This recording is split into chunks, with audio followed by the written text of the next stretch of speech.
Well, the prank of the year just happened, and what is a reward show without a little improv, right?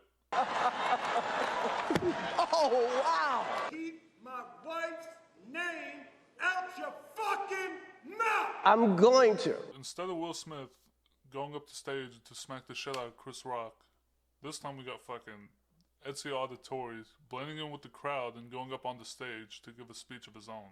The Bill Clinton kid, aka Matan Ivanov, I hope I'm saying his name right, practically ruined the Game of the Year award for the Elden Ring developers. So the From Software developers won the Game of the Year award for Elden Ring at the Game Awards show this year, right? And as they were walking up the stage, this kid appears to blend into the crowd, acting as if he was a part of the team. You could see him here. He's literally walking towards the stage alone until he got with the game devs. And it worked too, because I guess security didn't see him literally walking down the aisle towards the stage. He ends up walking up the stage, while on top of that, he's literally patting the back of one of the game devs, acting like he's congratulating the team, and proceeds to stand behind the Elden Ring devs for nine minutes straight, waiting for them to complete their speech. They just patting their backs like, yeah, congratulations, we did it, buddy, yeah, we did it.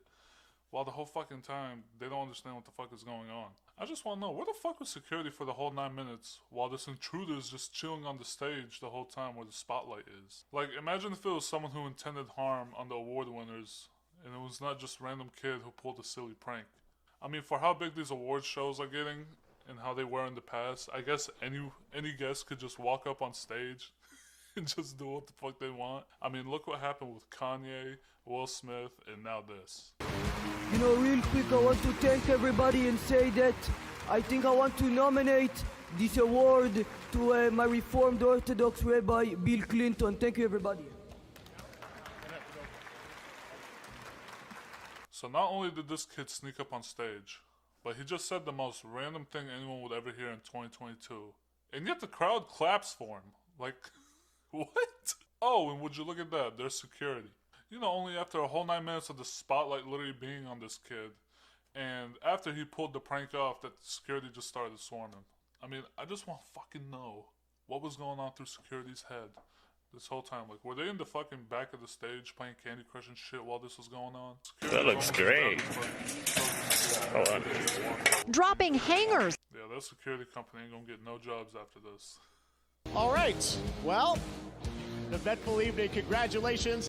I like how Jeff Keighley just shuts down the situation and diffuses it as fast as he can. I mean, he literally took no time in addressing the situation and just went on with the show. So after this debacle, right, the kid did get arrested, but it seems like he got released the next day because, for one, I don't think he did anything wrong legally, and for two, he decided to go on an interview the next day to talk about what happened that night. You know, in the beginning, I was over, I think, to what was my right side, maybe my left, I'm not sure, but you know, I kind of maneuvered myself a little bit into the middle because I was anticipating my speech. Now, this kid didn't move right to anticipate his speech. He moved right so he could be in frame of the camera. You could literally see him look up to the big screen to see where the angle was to be in frame. You know, I think one of the main things with him is that, you know, he looked a little bit angry, a little bit frustrated. He probably didn't know the full extent of what was happening. You know, he probably was a little bit confused and angry, but I feel he doesn't speak English from what I've seen because he is a translator. But I feel that if he knew that the real message I was spreading was a good one and pro Bill Clinton, he would have probably... He would have put the award down Right. and not, okay. Yeah, he practically took advantage of the fact that Miyazaki, which is the president of From Software, who won the Game of the Year award, doesn't speak English. Me personally, I think Miyazaki didn't want to ruin the moment for him and his team winning the Game of the Year. But I'm sure through his head he was like, who the fuck is this guy? And was probably frustrated a little bit. I could see why. Right, so, you know, I finished the speech. You can see that a lot of the people in the crowd were very happy. They were clapping. You can see a couple security usher me out of the stadium. Well, That's the host, Jeff Keighley. You know, he didn't seem too pleased about it.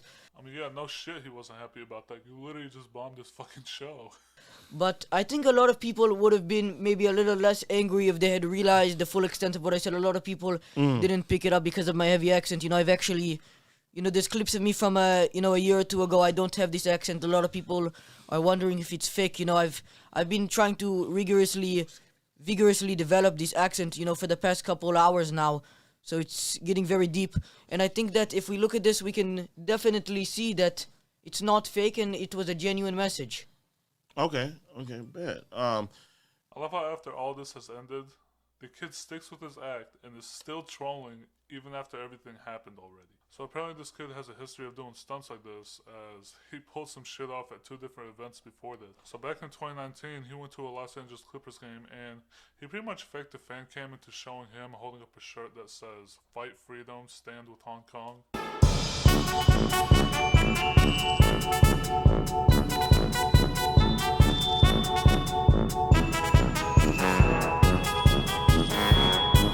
I just love how the cameraman tries to pan away from him as soon as possible. And then literally a month after, he goes to BlizzCon and interrupts the panel with the same Hong Kong message. So anyway, the identity of the mysterious jailer being unknown and somewhat a new figure in Warcraft lore, is there a possibility that there could be a character we know is connected? What's your name? Free Hong Kong. Sounds good. All right. Thank you. All right. Sorry about that. In my opinion, this kid is just a professional troller, and apparently no one can stop him, so whichever next big event comes up, you know he's gonna be there. Anyways, that's enough for me. If you enjoyed the video, hit the like button and subscribe to the channel while you're at it, as it helps me grow and make better videos. See ya.